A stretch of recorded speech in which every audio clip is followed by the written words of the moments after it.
something expensive that can break.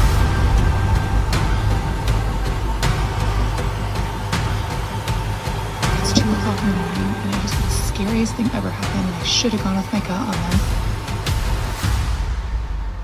Tonight, we look at 8 disturbing camping encounters caught on camera. Real moments, real danger. Don't forget to subscribe for more terrifying footage like this. Let's begin. Charles, the creator behind the Tanner Charles YouTube channel, was out again doing what he loves most, chasing storms. With his gear packed and camera rolling, he headed toward HRI, expecting another adrenaline-fueled day-tracking tornadoes. But this particular chase would turn out to be far more emotional than anticipated. While driving through the region, a massive tornado suddenly formed right in front of him, not off in the distance, but close. Too close. His reaction was instant. You could hear it in his voice, a mix of disbelief and fear.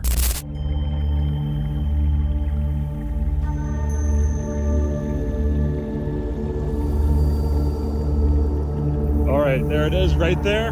Oh my God!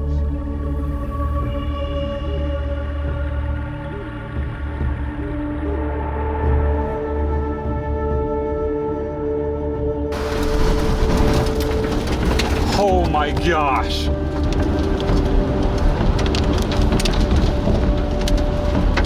What began as a routine pursuit had escalated into a potentially life-threatening encounter.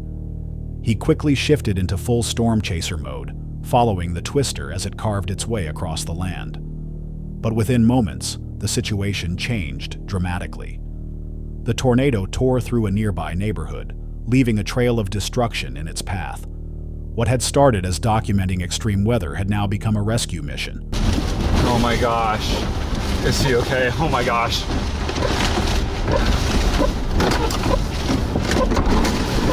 You okay? All right. Come on, clear his house. Okay, let's go. Let's go check on him, okay?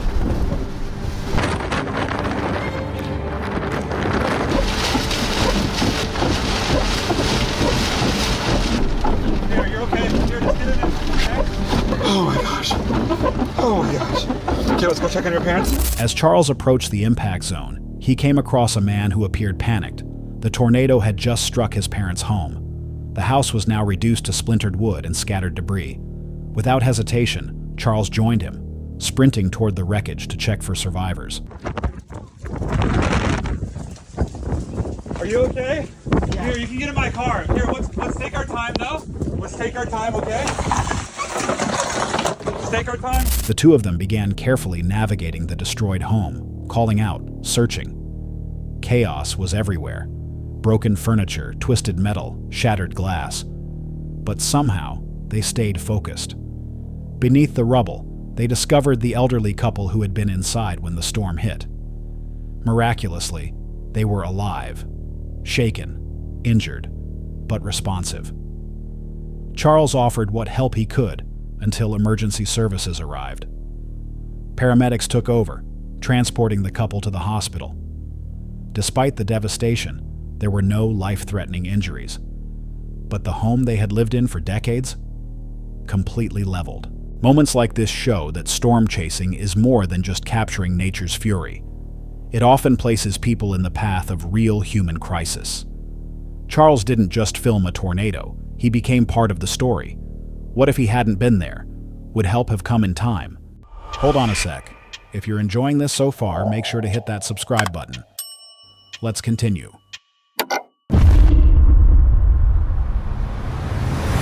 The next unsettling encounter comes from High Gear, a YouTube channel known for combining off-road motorcycle adventures with cinematic, high-stakes storytelling. Most of the content is filmed from a first-person point of view, giving viewers an immersive ride through rugged terrain, and sometimes into situations that are anything but expected. On June 18, 2025, while navigating a remote and challenging trail, the writer comes across something out of the ordinary. A man off in the distance, appearing to bury something in the dirt. It's suspicious enough that the writer decides to stop and investigate. Oh shit, I don't know if I can make it back up.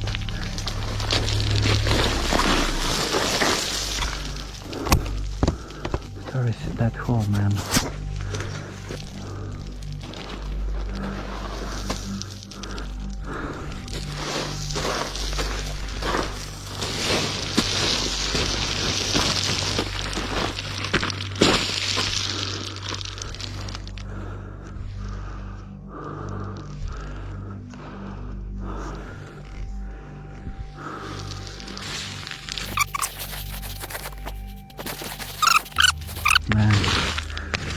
What is inside of this?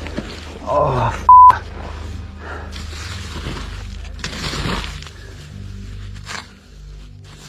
it's the bag, man. It's a bag. To be careful, maybe it's something expensive that can break. But I just hope it's money. Oh,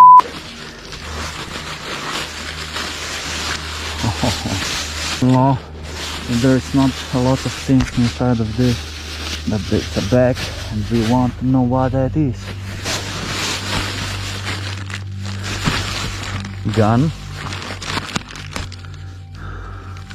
It's broken and it's empty. What the fuck?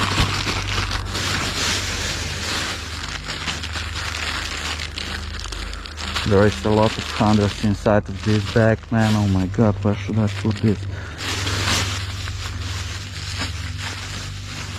What the fuck? Man.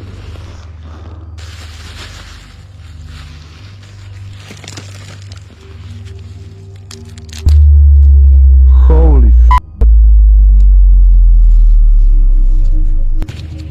Once the man leaves, the writer approaches the site and begins digging. What he uncovers is far from normal. Inside the buried bag is a disturbing collection: illegal substances, what looks like a damaged firearm, and a bundle of cash. Going. Good. Oh, I'm sorry, man. I'm sorry. I'm sorry.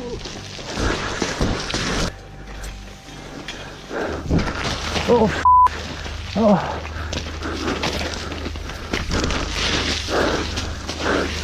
Oh shit. He can't.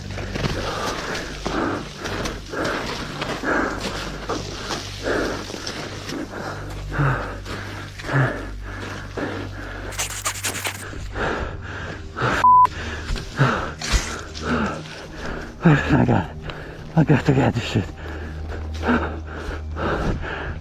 The contents suggest something darker than just an off-grid hiker stashing gear. As the writer processes what he's found, things take a sudden turn. The same man returns, and this time, he's aggressive. A confrontation breaks out. Fortunately, the writer manages to get away, thanks in part to the steep terrain and the fact that the man isn't able to keep up. He scrambles back up the hill, jumps on his dirt bike, and escapes before things escalate further. The encounter leaves more questions than answers. Was the man involved in illegal activity? Was this a hidden stash site, or something more dangerous? Would the outcome have been different if the rider had arrived just minutes later, or hadn't left fast enough?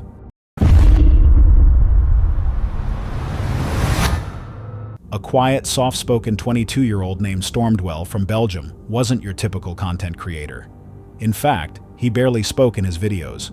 No dialogue, no narration, just raw, unfiltered footage of the Scandinavian wilderness. That was his signature style. In August 2024, Storm launched his YouTube channel, Storm Outdoorsy, with little fanfare. No monetization, no big announcement, just a guy passionate about nature, sharing what he saw through his lens. That first upload quietly racked up over 25,000 views. A silent video from a silent man. And yet, it resonated. Storm continued to post regularly, every couple of weeks. No how-tos, no gear reviews, just peaceful, cinematic shots of snow-blanketed forests and remote mountain trails. It was clear this wasn't about followers or fame. He simply wanted to show people the beauty he experienced firsthand. He'd always gravitated toward isolation. City life, crowds, those weren't for him. His parents later shared that he often felt disconnected from modern society. But instead of fighting that, he embraced it. Even before YouTube, he'd already biked from Belgium to Scandinavia, a solo journey driven by love for solitude, challenge, and silence. But nature, for all its beauty, can be unforgiving. Storm's final video was uploaded on October 23, 2024. In it, he appears surrounded by freezing conditions. No roof over his head, just a man against the elements. 6 days later, on October 29th, he set out for another hike in northern Sweden. That's when things took a tragic turn. a violent snowstorm swept in. Storm, being as experienced as he was, didn't panic. He called his grandmother, assuring her he was fine. He even sent a short video to a friend showing snow packed into his boots and backpack, still treating it like just another challenge. But this wasn't a typical storm. Winds were tearing trees from the ground. The cold plunged to 1 degree off. At some point during the hike, he fell and injured his nose. Hypothermia began setting in. At 2:36 a.m., Storm sent an SOS to Swedish emergency services. But due to extreme weather, rescue helicopters couldn't launch right away. By the time rescuers reached his location the next morning, around 10 a.m. on October 30th, it was too late. Storm was found with frozen legs, a broken nose, and only a sleeping bag and toothbrush in his pack. The cold had claimed him. News of his death surfaced the following day. Details were sparse at first, but once the online community realized who he was, the story spread quickly. His family gave heartfelt interviews. His father, in particular, expressed a deep desire to return to the site one day, in hopes of recovering Storm's camera. It might contain his final moments. Many have wondered what Storm's final hours were like. Did he continue filming through the storm? Was he calm? Did he document anything unusual? His camera, still missing, could hold those answers. If that footage ever surfaces, would it bring closure, or only raise more questions? Clip comes from a YouTube channel called Highway 9, originally uploaded in September 2017. While the channel typically focuses on racing content, this particular video shifted gears, taking viewers on a more personal, eerie adventure through an unexplored cave.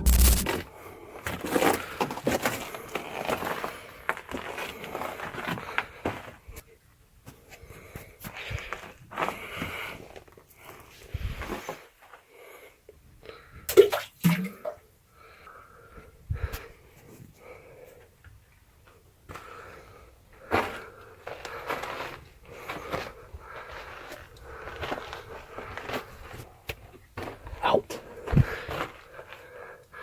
Out. Come here. Come on. Come on. Go.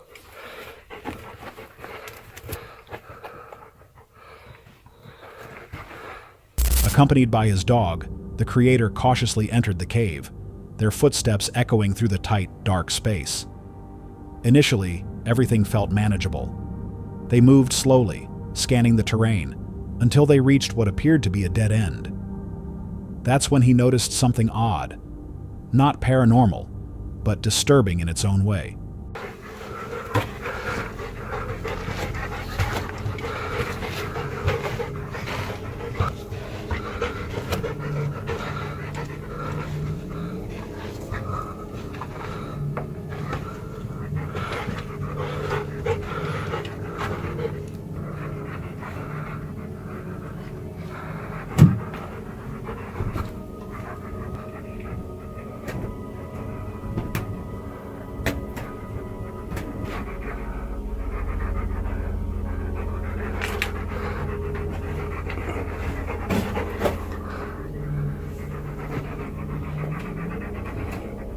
The idea of being surrounded by bats in total darkness brought a sense of unease. Still, he pressed on. Taking a different passage, he ventured even deeper. But then, something unexpected happened. Stay behind me.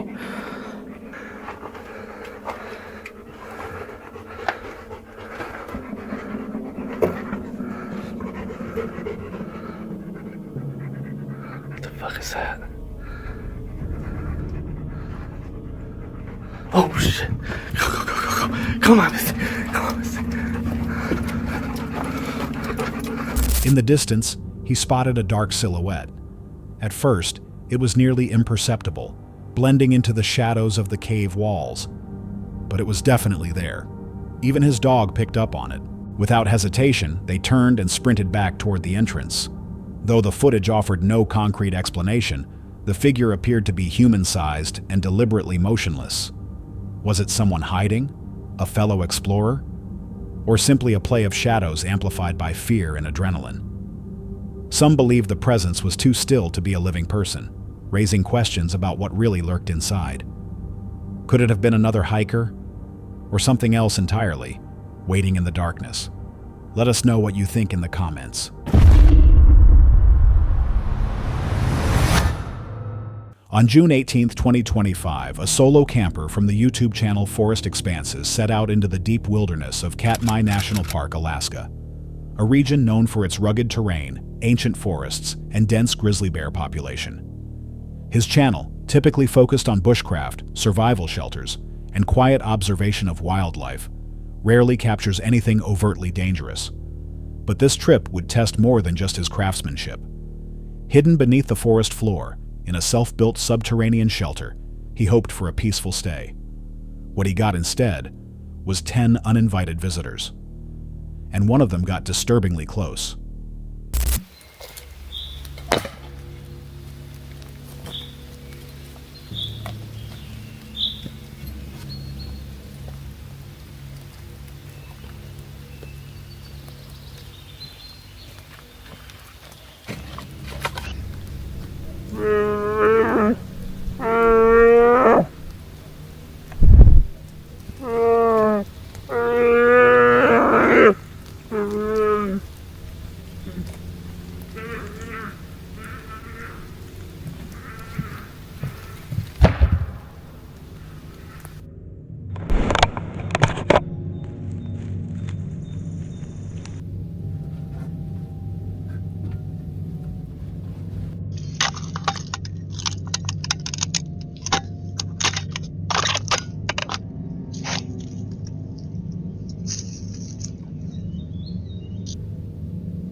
He began the day chopping firewood near his hand-built underground shelter, a small refuge hidden in the bear-filled wilderness of Katmai. The goal was simple: warm up and enjoy a quiet evening. But peace never lasts long out here. Soon, the first bears arrived. Caught on camera, they wandered curiously toward the sunken cabin. He quickly retreated inside, bolting the wooden door and watching through his external cameras. One of them sniffed at the entrance before moving on.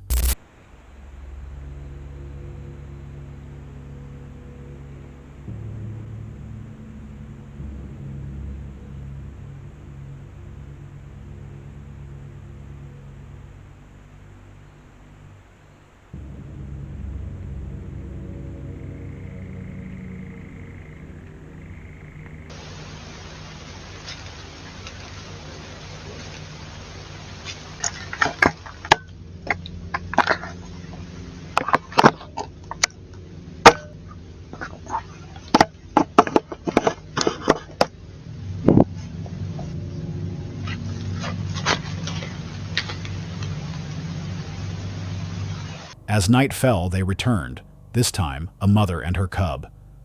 He cooked dinner by the fire, clutching a flashlight and glancing nervously at the woods. At one point, a bear licked the lens of his camera. By morning, more had come. One after another, a total of 10 bears, all drawn to the same isolated spot. It wasn't the scariest bear encounter, no roars, no chase, but the tension was real. Had he stepped outside just a minute earlier, would things have ended differently? What would you have done in his place? Drop your thoughts below. Katie, a frequent solo traveler and outdoor enthusiast, often shares her peaceful camping trips on TikTok. Most of her adventures are quiet escapes into nature, a chance to disconnect and recharge. But during one seemingly routine van camping trip in the woods, that peace was shattered. She had parked in a remote forest area, surrounded by stillness. Earlier in the day, she took a walk by a nearby river where she encountered a young couple. They seemed friendly enough, mid to late 20s, and were searching for a lost ring. Katie offered to help and suggested exchanging contact info in case she came across it later. But the couple declined, 3 times.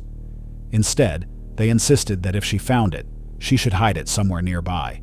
The interaction felt odd, but not enough to raise alarms. Not yet.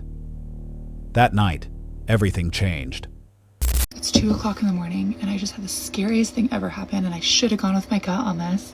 This kid, I'm so confused right now. This kid and his girlfriend were next to me at the river earlier. They seemed harmless. They were probably like in their mid to late 20s, and they didn't say anything to me at all the entire time I was next to them, and then all of a sudden they lost this ring, and the guy kept coming back, like hiking all the way back to where I was, like 3 different times. And so I was helping him look for this ring, and I asked him, like, hey, do you want me to take down your number? I'm gonna be here just in case I find the ring. And I asked him this like 3 times, and he kept saying no, and like insisted that I hide it somewhere random, which seemed so weird because the ring seemed sentimental, and I just had this that something was off. And then 2 hours later, he texts me, hey Katie, thanks for helping us earlier. Do you want me to, can we come over later to your campsite and have drinks? Around 2 a.m., Katie was jolted awake by a noise outside her van. She looked out the window and saw a man standing silently in the dark. No flashlight, no voice. It was the same man from earlier. He appeared to be trying to open the truck's cab door. When confronted, he claimed he had fallen into the river and needed a towel. But something about his behavior felt off. He hadn't called out for help. He had just stood there, quietly, in complete darkness. Like, and then just now, this motherfucker, I literally wake up like, I just hear somebody out. I'm in the woods by myself camping. I hear somebody outside of my truck just creeping around, and I like jolt up. Usually when I hear things like this, it's nothing. And I look out, there's a fucking figure of a man outside of my window in the woods, and he doesn't have a light on. He's not saying anything. I just hear him trying to get into the cab of my truck. And I was like, hey, what the fuck are you doing? And he's like, is this Katie? I fell in the river. I need a towel. Why didn't you say anything? Why am I waking up to hearing you creeping around my truck in the pitch black without making yourself known? And he just ran. He like ran away. Sorry, and ran away. Sorry? You weren't trying to, no, you're sorry you got caught. Shaken, Katie messaged him, asking how he'd gotten her number. His answer? He said it was written on the back of her vehicle, but Katie knew for a fact it wasn't. Then he changed his story, saying he'd found her Instagram and retrieved it from there, which also wasn't possible. His replies became increasingly inconsistent. He claimed he had fallen off a cliff, broken his ribs, and lost his phone. But somehow, he was still texting. He said he'd been hiking at a trail called Willow Cove and had wanted her to join him for a moonlit hike. But that trail was 6 miles from where her van was parked, and this incident was hours later.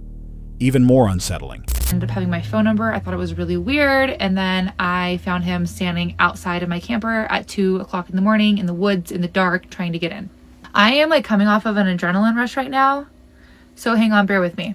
Basically what happened, if you want to know the whole detail, go back to my last video. He did end up texting me back like 10 minutes after I posted the first video and said that the only reason he was standing outside of my truck is because he had fallen down a cliff and fallen into the water and broken ribs, and he needed my help. This is bullshit. This man was not trying to get my attention in any way, shape, or form. He was standing out in the dark, fiddling around. The only reason I heard him is because I just happened to hear something and then jolt up and then see him standing out, staring through my window in the dark.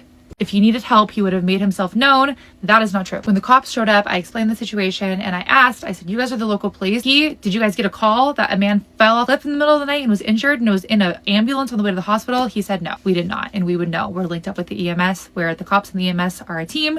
We would know if somebody fell off a cliff.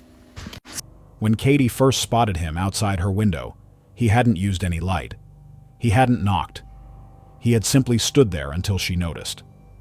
After being confronted, he quickly turned on a flashlight and walked away, muttering an apology. Katie immediately contacted the local police. When officers arrived around 5 a.m., she explained everything. Not true. When the cops showed up, I explained the situation and I said, you guys are the local police. Did you guys get a call that a man fell off a cliff in the middle of the night and was injured and was in an ambulance on the way to the hospital? He said, no, we did not. And we would know. We're linked up with the EMS, where the cops and the EMS are a team. We would know if somebody fell off a cliff. So that was a lie. He also went on to say that he was hiking a place called Willow Cove. He said that he was doing that at 10 o'clock at night for a moonlight hike that he wanted me to come with him on. If he was hiking, I looked up the hike. It's 8.6 miles. He was outside of my camper at 2 o'clock in the morning trying to get in. Okay, that's 6 hours later. Also, Willow Cove is 6 miles from where I was parked camping. If he was hiking Willow Cove, and that's true, he would not have been outside of my camper 6 miles down the road. They confirmed there had been no emergency calls about any injured hiker, no ambulance dispatch, no reports matching his claims. She followed up later with the department, giving them specific times. Still, nothing. The story he told didn't just seem false. It was false. Though she had personal protection in the van, she didn't need to use it. But it was clear. This wasn't a misunderstanding. It wasn't a misread signal. The man had returned to her campsite uninvited, in silence, and had tried to gain access to her van in the middle of the night. Before leaving the area, Katie filed an official report. She made it clear she wouldn't be camping there again. Everything about his behavior, the shifting story, the refusal to share contact info, the silent return, pointed toward intent, not confusion. If she hadn't been alert, what could have happened? Was this an isolated encounter, or part of something far more calculated? There's something unsettling about the woods in Blackbird Forest, especially one particular campsite that people can't stop talking about, Site B08. Unlike most of the park's campgrounds, this one is deep in the forest, far from roads, trails, or any kind of facilities. It's usually only used by deer hunters during the season, and even then, only by those who don't mind complete isolation. But recently, that remote site has taken on a more disturbing reputation.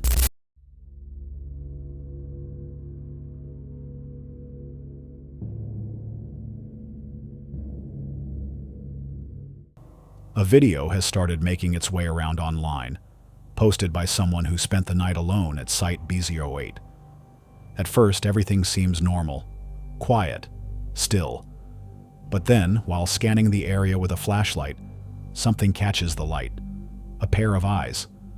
Not glowing like an animal's, but level, like a person's, staring from a distance. Then, before the camera can focus, the figure shifts and disappears into the trees. No one has figured out exactly what was caught on film. But for those already uneasy about the forest's heavy, oppressive atmosphere, this footage only deepens the mystery. Needless to say, Site B08 has dropped off the list of casual weekend spots. Most people now avoid it entirely. Some believe the reflection could be a trick of the light. Others insist it wasn't animal movement at all, and that the figure was watching the camper the entire time. If you were alone at Site B08, would you even wait long enough to find out what was in the trees? This channel is all about raw adventure, unfiltered road life, and unpredictable journeys that many only dream of. On this particular trip, Tim and his girlfriend Eden were exploring the Sierra Mountains, navigating scenic roads and steep passes. After a long but beautiful day, they finally reached their campsite, tucked deep within the woods, unaware that the true story of this journey was just getting started. Wow, this is a pretty awesome drive. Like, really awesome. Pretty crazy drive. Really cool up here, though. Eden's still cruising right behind me there, not too much further. She's doing pretty awesome with that trailer. Probably like one of the best trailer backers I've ever met. Pretty awesome. Just got it down. All right, y'all, just about there. I'm like, man, I wish we had rollerblades. Rollerblades. We're almost there, Sugar Pine State Park. Hey, kill this thing. You're looking pretty good right now. You might just straight up fit. You just come straight back in my driver door. I'm always filming you cooking and not doing stuff like this. That's right, guys. She knew what to do long before me. I'm just gonna forget out of convenience so you can do it all. Oh yeah. All right, I think it's gonna work. So we're detaching the Jeep and then she can squeeze right in here and then we're all gonna be happy. Upon arrival, Eden skillfully backed their trailer into a narrow campsite surrounded by dense forest. As dusk settled and golden light filtered through the trees, everything felt peaceful. But later that night, things took a sudden turn. It's like a joke. I feel bad for that guy. I know. That does sound bad. We're next. Anyway, I'm gonna finish making the bed. That was nuts. Okay, anyway. I said I was going to bed. I turned you guys off for the night, started making the bed, then I heard a guy literally screaming. I'm gonna film you film the bears. This is so good. We're both there with our cameras. People are just, there's pots and pans going off around the campground and We're just like, yeah. let's go look. Yep. I like these bears. These bears are fun. Yeah, these bears are a lot less Yeah. threatening. I'm actually than the excited to polar see bears. them. Yeah, I don't No. feel like we're gonna die. No. Gun? Someone shot a gun in the Someone campground? shot a gun in the campground. Are you serious? Absolutely just- That's insane. There's people everywhere. I don't really think you're supposed to shoot. No, you're in the definitely not supposed to campground. shoot a gun in the campground. I think you're supposed to go inside and let the bear do whatever Yeah. the bear is doing. That's a little bit overkill. There's literally people camped everywhere in every direction. Nothing's around here. I don't think we're gonna hear anything else. They shot a gun. I feel like that's the A conclusion. gun? All right, there we go. Bed's all made up. Ready. Catch you guys in the morning. Good morning, everyone.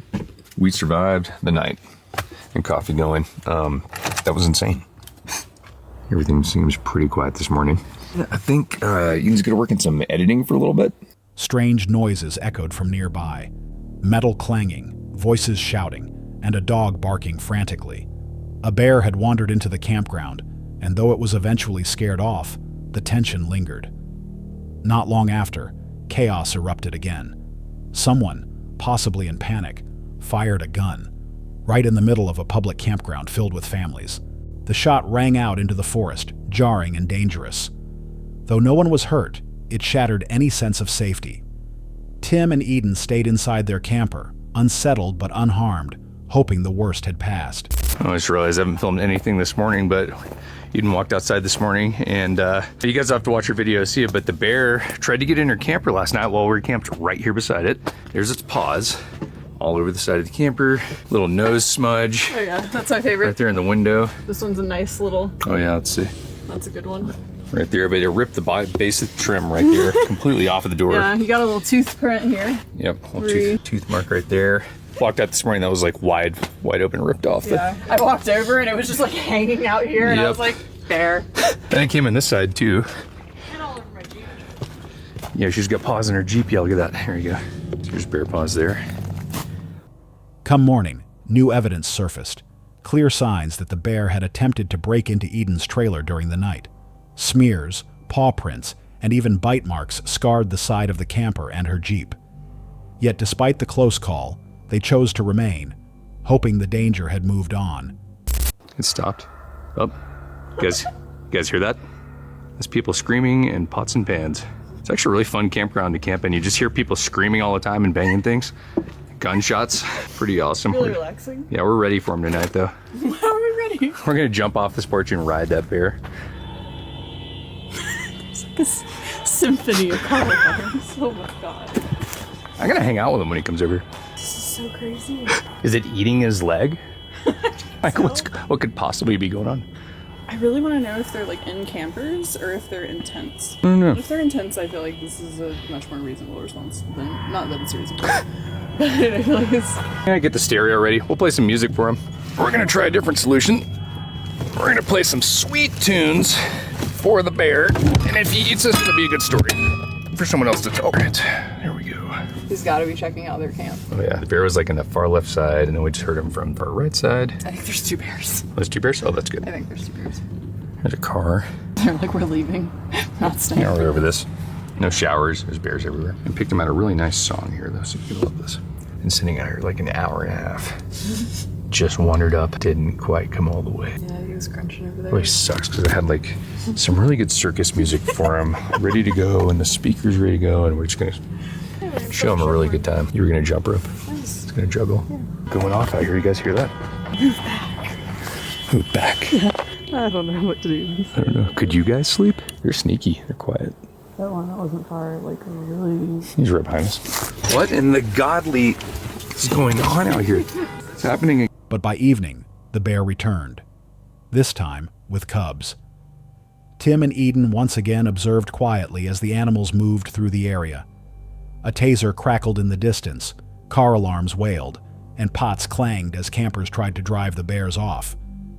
Yet the animals remained calm, almost unfazed, suggesting this wasn't their first visit. The night became a blur of noise, flashing lights, and tense moments. Still, the couple embraced the rawness of the experience. The unpredictability, the danger, and the beauty of being so close to the wild. While wild animal encounters at campsites are not unheard of, the level of human response here, from gunfire to tasers, raises questions about preparedness and safety.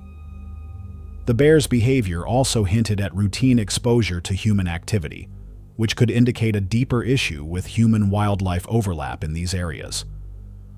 What would have happened if Tim and Eden hadn't been in a solid camper that night? And with bears this comfortable around people, how many other campsites are unknowingly sitting on a well-traveled path? That's all for tonight's video. Which encounter gave you chills? Let us know in the comments below. Got your own experience? We want to hear it. And whatever you do, don't miss what's coming next.